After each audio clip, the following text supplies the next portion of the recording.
Hello, I'm Jeramy Stoffer, the owner and founder of Nanostead. Hi, I'm Kevin Ward. I'm the lead designer of Nanostead. Our company's based in Marshall, North Carolina. We're standing in Asheville in front of one of our accessory dwelling units built for these amazing clients.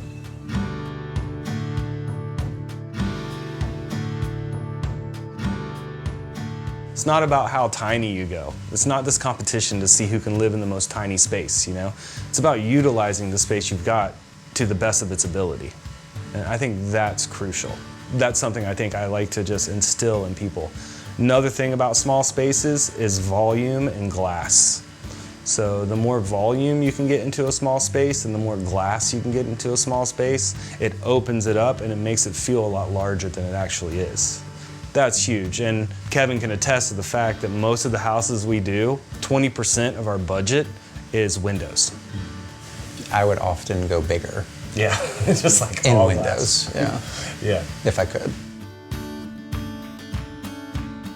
We design and build everything from tiny homes on wheels to the tiniest of tiny homes on wheels to larger tiny homes on wheels to prefabricated off-site shells to custom accessory dwelling units, accessory structures. Essentially just a regular construction company that chooses to build small.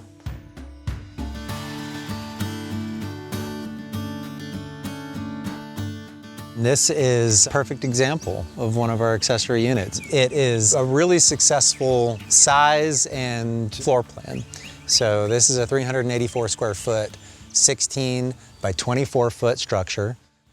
So we got the opportunity when the clients called us to come and look at their home and try to match the scope of the project to the aesthetic of their house. They didn't want it to be exactly the same, but they wanted it to kind of mimic or look like it fits in really well together. And as you see, the utilization of the cedar shakes on that house compared to the cedar shakes on their current house match up. The color scheme's a little different, so we took the trim color from their existing home and used it for the cedar shakes on this house. The cypress siding lended itself to just doing like a polyurethane style finish on it to show the actual natural wood colors that are in it. Here it was really important to bring in a lot of light, and yet we're also in the backyard in a relatively busy neighborhood, and so privacy is always a concern. You want to have a lot of window, but you don't want to feel like you're living in a fishbowl. So these high clerestory windows bring a lot of light in, and from the inside the view is just up into the canopy of the trees and the sky. And I really love to take opportunities with a very small, simple space, relatively simple architecture of a rectangle with a single pitch roof, and find little moments where it can set itself apart. And so the triangle windows on the side that line up with the clerestory on the front is just one little subtle example that is an opportunity to accentuate something. So let's go take a look a little closer, and I can tell you a little bit more about how we decided to use the site as a specific place to build, and we'll go inside the house. So when we first came here, there was an actual garage that sat here where the house was, and it had a old brick foundation like the one that was on the house. So instead of just throwing all the brick away, we thought we would keep it and use it to build a patio. Well, I'd love to invite you guys inside, so if you could, just follow me.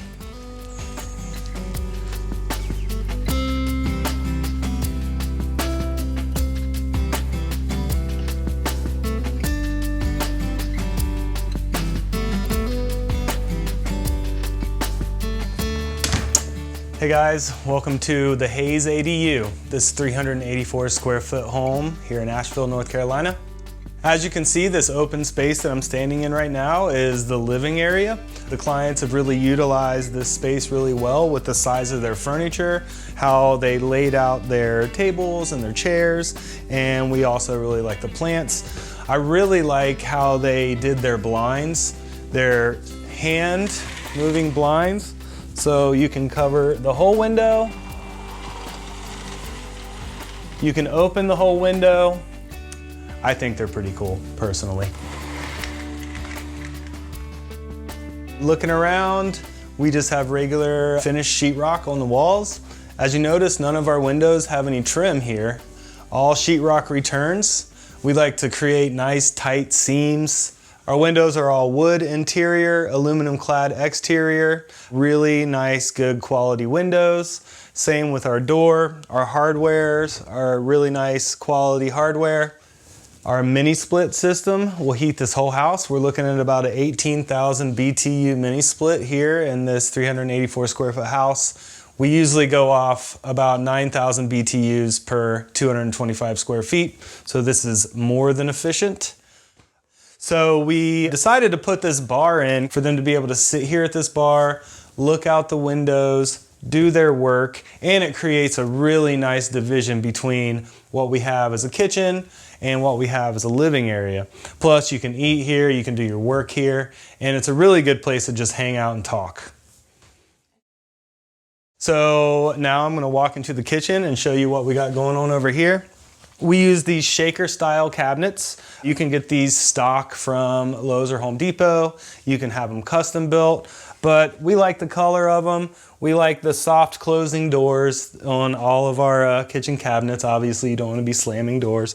It's a really nice induction stove and a electric oven inside of there. Small enough to fit the space really well. We've got maple butcher block countertops. They're finished with a wax resin and an oil. We wanted to keep the lightness to not darken the inside too much and to have a nice contrast with the blue cabinets. And we really like this tile here. It's a porcelain glass tile that has a little bit of a ripple effect, so it just doesn't look like some flat kind of backsplash on it. Kitchen sink, you know, everybody loves the bronze, and you can pull this out. It's got a sprayer. And of course, the under-counter fridge that, you know, just holds what they need.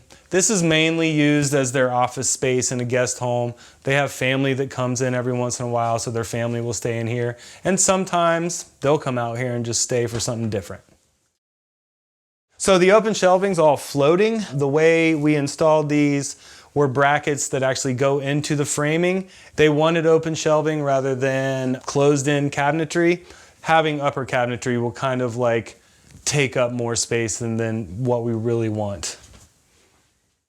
So coming out of the kitchen into what we would consider the bedroom, the master bedroom and the bathroom in this area, as you can see, it's all vaulted up high. One of the main reasons why we created the vaulting up high was to utilize the light from the clerestory windows to get light into the bedroom and to the living room. And while you're standing in the kitchen, you can actually see the windows over the bedroom and bathroom. Now the bedroom and bathroom are open, although the bathroom has a ceiling in it. The main reason why we put a ceiling in the bathroom is because we have venting in there. So we decided to put a ceiling in the bathroom in order to get our fresh air vent and our bathroom vents out of the house in a really easy way, so we're not looking at vent pipes.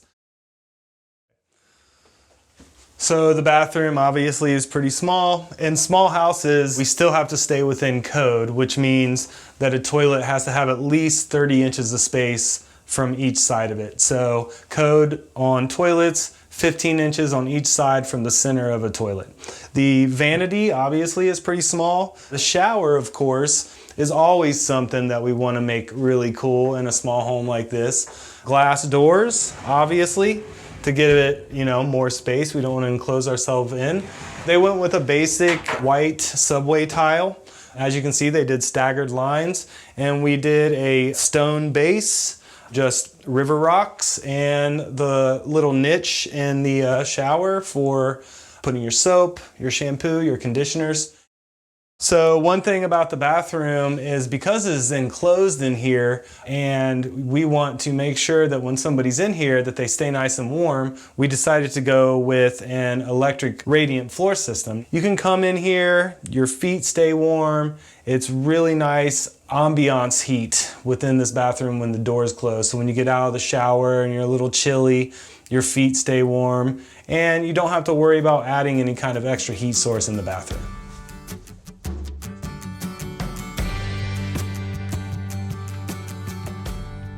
how we go about building is just this natural ability to kind of build things because we think environmentally. We're not conventional people. Conscientious. Yeah, we're conscientious. So we live not in the conventional lifestyle in general, you know, and when it comes to building, that's what it is for us. Yeah, we care about the quality and integrity of what we're building, and we care about its impact. You know, we went out into the middle of nowhere, bought 70 acres together, built our houses out of the material from the property. There has been times in my life where everything that's on my plate has come from my farm. As a single father, as both of us are single fathers now, our decision to like go out into the middle of the woods and live off land and create community is an unconventional thing in today's world.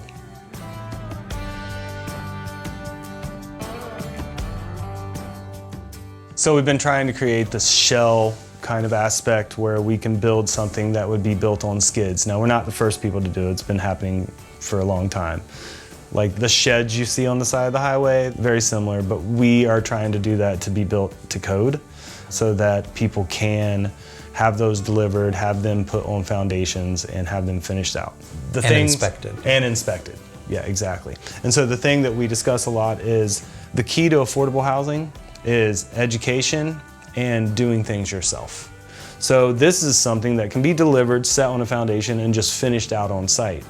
There'll be a manual that goes with it, there'll be a set of plans that go with it, and some education if you want it. Being your own contractor, I mean, you're saving contractors' fees, which are anywhere from 18 to 30% on top of labor and materials.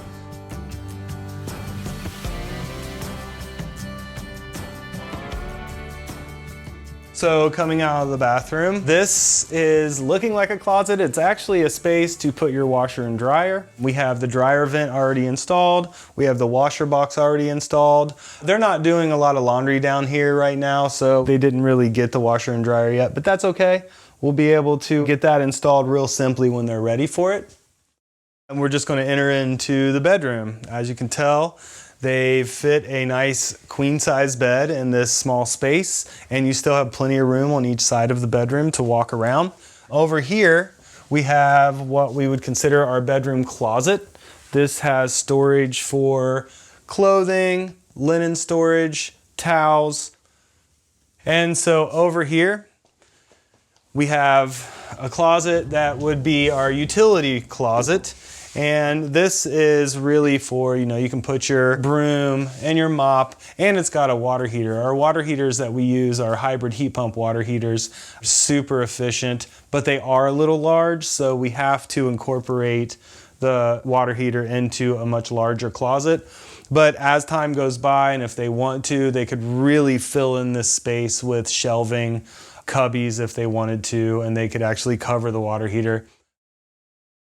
So as you can tell, our area above the bathroom is a ceiling, and when you're standing in here, if you didn't have that and the wall just went straight up, you wouldn't get any light from the outside. So we wanted to make sure that we got that light from the outside to shine into the bedroom to have more natural light. The house is facing somewhat west, so in the afternoon, we're getting a lot more light coming in the house. So the lighting is really nice in here. That space above can be used for multiple reasons. I mean, if you're living in a space like this and you just want a little extra bedroom for somebody, you could throw a mattress up there and it could be utilized as a loft. You can have tons of plants up there if you want. Now, this house can also be rearranged in multiple different ways. And we have built this house a number of times, 16 by 24. There's some homes where you enter in from the end of the house and it kind of creates a whole different vibe as you walk into the house. This particular house obviously is designed for the specific needs of the client, but they really like utilizing the access to their patio on that side to kind of give their entry less of a manner of being like coming down their driveway and just walking straight in. They want to utilize the really beautiful backyard they've landscaped really well in their patio. There's different ways you can add loft space in this home. You can lower or raise the pitch of the roof. We're basically dealing with a rectangle that has multiple ways you can adjust it. So a right-sized home is really relative to its use and its occupants. You know, some people that we build for want a huge bathroom and a small kitchen because maybe they don't cook as much, but they like to take a bath and they like to spend time in their bathroom. And some people are like, well, we just want a bed and a room. It doesn't need to be large, no big deal. Our bedroom could be small, our kitchen could be medium sized, but they want more living space, you know, a place that they can live in. And then say they want an office, so then they're adding an extra room. So I think utilizing that space is the most important thing when it comes to what we consider right-sized homes.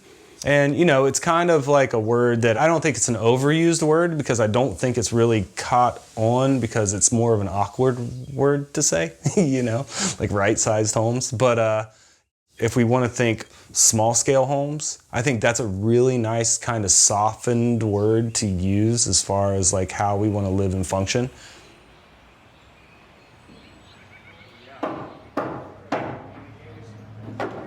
I like to build both. I think building a tiny house on wheels is much more complicated than building a tiny home on a foundation. And I think that that's why square foot costs go up so much when it comes to tiny houses on wheels, because chassis cost is really expensive. Square foot pricing for homes in general. I think one big misconception is that if somebody looks online and sees what the average square foot cost of a home is in America today, they're gonna see $200 a square foot, right? So what they're talking about is the envelope of the actual home. So when I give somebody a price on one of our tiny houses, you know, we could be up in the $400 and some a square foot range. And what people don't understand is that as a house gets smaller, square foot costs start going up. The main reason why square foot costs go up is because we have the same appliances, we have a sink, we have all the plumbing in the house that a 2,000 square foot house has. Our permitting costs the same. Tapping into water, septic systems, and sewer cost the same as a larger home. So all of that's already in there. If we talk about square foot costs, one of the things I think that the viewers of this channel should know is to try to get that out of their mind and stop focusing on square foot costs and just look at the overarching whole picture of the unit and what it means and how it affects them. You know, the design of these small spaces, for example, they might be relatively simple. We're trying to make something that's cost-effective solutions to having a home that's right-sized. And there are some things that we have to compromise. Some sort of component, some sort of function, some sort of like thing. We, you know, shed some of our excess. But what we will not compromise is the integrity of the structure, the value of the insulation, the quality of the windows, the things that you just, you know, will not replace or should not have to replace. As simple as a building is, to me, it should always be considered an heirloom and built as if it was an heirloom, built to last hundreds of years. That's integrity. Knowing how to build something that will last. Doesn't have to be fancy for it to be important, but it does have to be built well.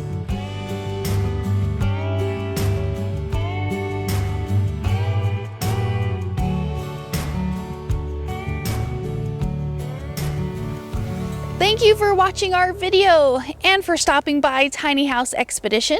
I'm Alexis. And I'm Christian. Don't forget to like, comment, and subscribe. And for more tiny home tours and stories, click the videos below. And join us on Instagram for bonus content, including face-to-face conversations with us. We hope to see you there. All right. Thanks, guys. Have a good one.